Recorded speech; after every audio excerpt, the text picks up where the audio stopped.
नमस्कार दोस्तों, बहुत बहुत स्वागत है मोतिहारी स्टडी पॉइंट में। और इस वीडियो में हम लोग देखेंगे हिंदी का टॉप 40 ऑब्जेक्टिव प्रश्न, जो कि 12th बोर्ड परीक्षा में बहुत ऐसा प्रश्न रहेगा, सीधे आपको देखने को मिलेगा। इसलिए आप इस वीडियो को लास्ट तक जरूर देखिएगा। और इसका पीडीएफ बिल्कुल फ्री में लेना चाहते हैं तो यहाँ पे व्हाट्सअप नंबर शो करा है, इस पर आप मैसेज कीजिए, हम आपके पास बिल्कुल फ्री में पीडीएफ भेज देंगे। तो चलिए सीधे प्रश्न को देखते हैं। एक नंबर प्रश्न करा है, रघुवीर सहाय किस शताब्दी के रचनाकार है? तो याद रखिएगा, रघुवीर सहाय 20वीं शताब्दी के रचनाकार है। अगर पूछेगा परीक्षा में कि रघुवीर सहाय किस शताब्दी के रचनाकार है, तो 20वीं शताब्दी के मार दीजिएगा, यानी कि एक का राइट आंसर क्या हो जाएगा, बी हो जाएगा, 20वीं शताब्दी के। 2 नंबर प्रश्न क्या है, लाहना सिंह के गांव का क्या नाम था? तो लाहना सिंह के गांव का नाम माझे था। अगर पूछेगा लाहना सिंह के गांव का नाम क्या था, तो माझे, यानी कि 2 का राइट आंसर क्या हो जाएगा, बी हो जाएगा, माझे। 3 नंबर प्रश्न क्या है, अज्ञा जी का जन्म कब हुआ था? तो अज्ञा जी का जन्म 7 मार्च 1911 ईस्वी को हुआ था। यानी कि अज्ञा जी का जन्म कब हुआ था, तो 7 मार्च 1911 ईस्वी को, यानी कि 3 का राइट आंसर बी हो जाएगा, 7 मार्च 1911 ईस्वी को। 4 नंबर प्रश्न क्या है, कवियत्री का खिलौना क्या है? तो ये बताइए आप ना लिए, मतलब किसी का माँ का जो बेटा रहता है वही ना खिलौना रहता है। तो माँ के लिए बेटा क्या रहता है, खिलौना। यहाँ पे देखिए, उसका पुत्र, उसका पति, उसका भांजा, और भांजा या उसका भाई। तो इसका उसका पुत्र हो जाएगा, यानी कि कवियत्री का खिलौना इसमें से कौन है, तो उसका पुत्र है, यानी कि 4 का राइट आंसर ये हो जाएगा, उसका पुत्र। 5 नंबर प्रश्न क्या है, बातचीत साहित्य की कौन सी विधा है? तो याद रखिएगा, ललित निबंध है, और निबंध यहाँ पे दिया है तो निबंध सही आंसर हो जाएगा, यानी कि बातचीत साहित्य की विधा कौन है, तो निबंध है, यानी कि 5 का राइट आंसर सी हो जाएगा, निबंध। 6 नंबर प्रश्न क्या है, ज्ञानेंद्र पति की कविता है, इसमें से हम लोग को बताना है ज्ञानेंद्र पति की कविता इनमें से कौन है, तो गाँव का घर है, यानी कि 6 का राइट आंसर ए हो जाएगा, गाँव का घर। 7 नंबर प्रश्न क्या है, तत्पुरुष किसकी रचना है? तो तत्पुरुष किसकी रचना है, तो अशोक वाजपेयी की है, यानी कि 7 का राइट आंसर डी हो जाएगा, अशोक वाजपेयी।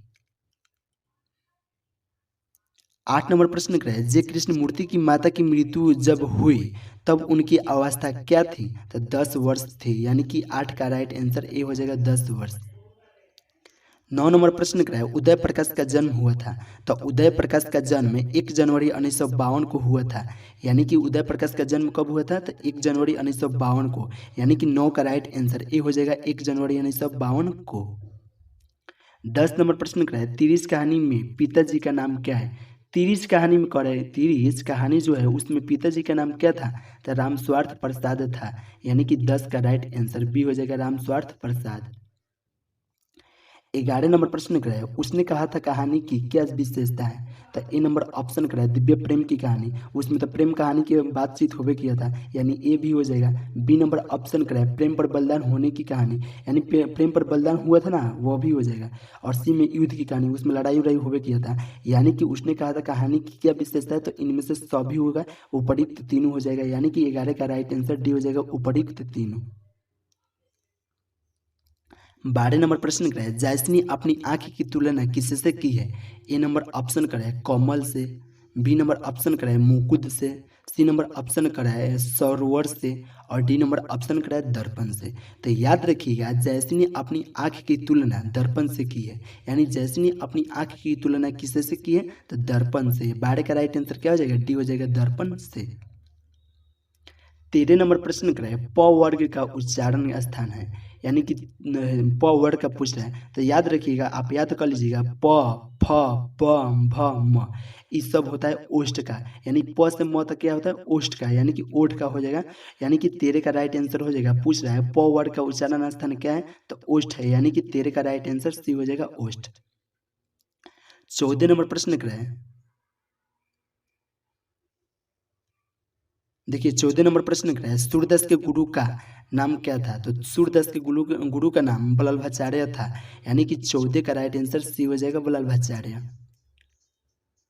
15 नंबर प्रश्न क्या है, कौन सी रचना मलयाज की नहीं है? तो देखिए, इसमें से पहले खोजेंगे हम लोग मलयाज की कौन कौन रचना है। ए नंबर ऑप्शन क्या है, जख्म पर धूल, तो जख्म पर धूल मलयाज की रचना है, यह नहीं होगा।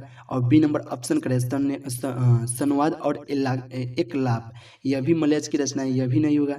सी नंबर ऑप्शन करें रामचंद्र शुक्ल, यह भी मलयाज की रचना, यह भी नहीं होगा। और सुनो राधिके, यह मलयाज की रचना नहीं है। यानी कि पूछा गया था प्रश्न कि कौन इसमें से जो रचना है वो मलयाज की नहीं है, तो सुनो राधिके है। यानी कि 15 का राइट आंसर डी हो जाएगा, सुनो राधिके।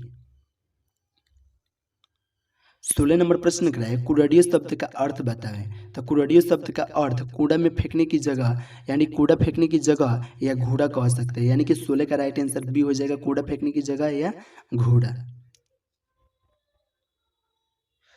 17 नंबर प्रश्न बहुत ही महत्वपूर्ण प्रश्न है, जो कि कह रहा है कौन सी कृति विनोद कुमार शुक्ल की नहीं है। हम लोग को बताना है इनमें कौन ऐसा कृति है जो विनोद कुमार शुक्ल की नहीं है। तो सबसे पहले इसमें देखेंगे विनोद कुमार शुक्ल की कृति कौन कौन है। तो ए नंबर ऑप्शन करें सब कुछ होना बचा रहेगा, यह भी विनोद कुमार शुक्ल की है, यानी कि यह नहीं होगा। बी नंबर ऑप्शन करें वह आदमी नया गर्म कोट पहनकर चला गया विचार की तरह, यह भी विनोद कुमार शुक्ल की है, लेकिन यह भी नहीं होगा क्योंकि इसमें पूछ रहा है नहीं है कौन। और सी नंबर ऑप्शन करें नौकर की कमीज, यह भी नहीं होगा क्योंकि विनोद कुमार शुक्ल की है। और असाध्य वाणी, असाध्य बीना है ना, वो विनोद कुमार शुक्ल की नहीं है। यानी कि पूछा गया था कि कौन सी कृति विनोद कुमार शुक्ल की नहीं है, तो असाध्य वाणी नहीं है। यानी कि 17 का राइट आंसर डी हो जाएगा। 18 नंबर प्रश्न करें सुकून की तलाश क्या है। सुकून की तलाश याद रखिएगा गजलों का संग्रह है, यानी कि 18 का राइट आंसर ए हो जाएगा, गजलों की संग्रह। 19 नंबर प्रश्न कराए 19 नंबर प्रश्न कराए दिल्ली मेरा प्रदेश क्या है। यानी दिल्ली जो मेरा प्रदेश है वह क्या है। तो याद रखिएगा अधिनायक से ले गया है, वह रघुवीर सहाय है और वह निबंध है। यानी दिल्ली प्रदेश मेरा क्या है, तो निबंध है। यानी कि 19 का राइट आंसर ए हो जाएगा। याद रखिएगा दिल्ली मेरा प्रदेश क्या है, तो याद रखिएगा कौन किससे है, तो अधिनायक से। अधिनायक रघुवीर सहाय का है और रघुवीर सहाय का जो है वह निबंध है। यानी कि 19 का राइट आंसर क्या हो जाएगा, और ए हो जाएगा निबंध। 20 नंबर प्रश्न करें रघुवीर सहाय ने किस विषय में MA किए थे। तो ऑप्शन दे रहा है हिंदी, अंग्रेजी, इतिहास, भूगोल। अब दिमाग लगाइएगा कि रघुवीर सहाय का हिंदी है तो हिंदी से किया होगा, लेकिन बिल्कुल गलत है क्योंकि रघुवीर सहाय ने MA जो किए थे वह अंग्रेजी भाषा में किए थे। यानी कि 20 का राइट आंसर क्या हो जाएगा, बी हो जाएगा अंग्रेजी। 21 नंबर प्रश्न में है कौन सी पुस्तक नामवर सिंह की है। यानी कि हम लोग को बताना है इनमें कौन ऐसा पुस्तक है जो नामवर सिंह की है। तो पृथ्वीराज रासो की भाषा है, यानी कि 21 का राइट आंसर बी हो जाएगा, पृथ्वीराज रासो की भाषा। 22 नंबर प्रश्न है कौन सी कृति अज्ञेय की है। तो अज्ञेय जी की कृति कितनी नाव में कितनी बाढ़ है। यानी कि 22 का राइट आंसर बी हो जाएगा, कितनी नाव में कितनी बाढ़। 23 नंबर प्रश्न क्या है भूषण के प्रिय नायक है। तो भूषण के प्रिय नायक छत्रपति शिवाजी और छत्रसाल है। यानी कि 23 का राइट आंसर ए हो जाएगा, छत्रपति शिवाजी और छत्रसाल।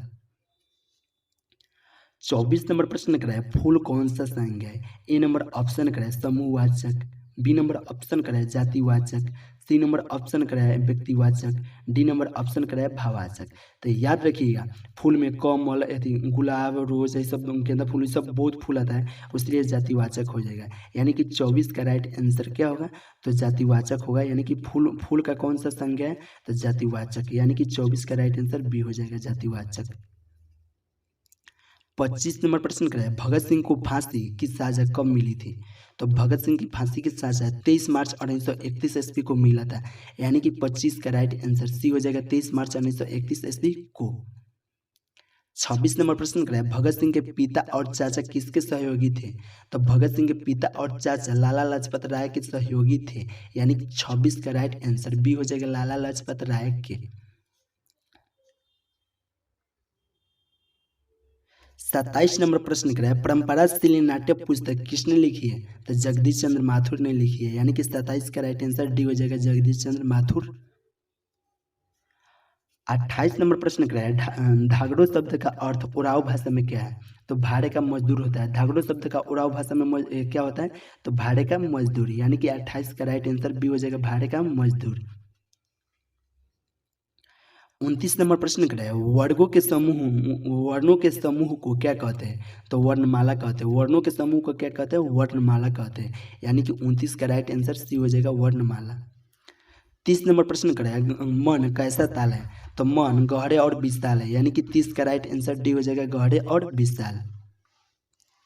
31 नंबर प्रश्न कर रहे हैं मुक्ति बोध की कविता है, यानी कि हम लोग बताना है गांव का घर, जन जन का एक चेहरा और उषा और पुत्र वियोग, इनमें से मुक्ति बोध की कविता कौन है? तो मुक्ति बोध की कविता है जन जन का एक चेहरा, जन जन का चेहरा, यानी कि 31 का राइट आंसर बी हो जाएगा, जन जन का चेहरा।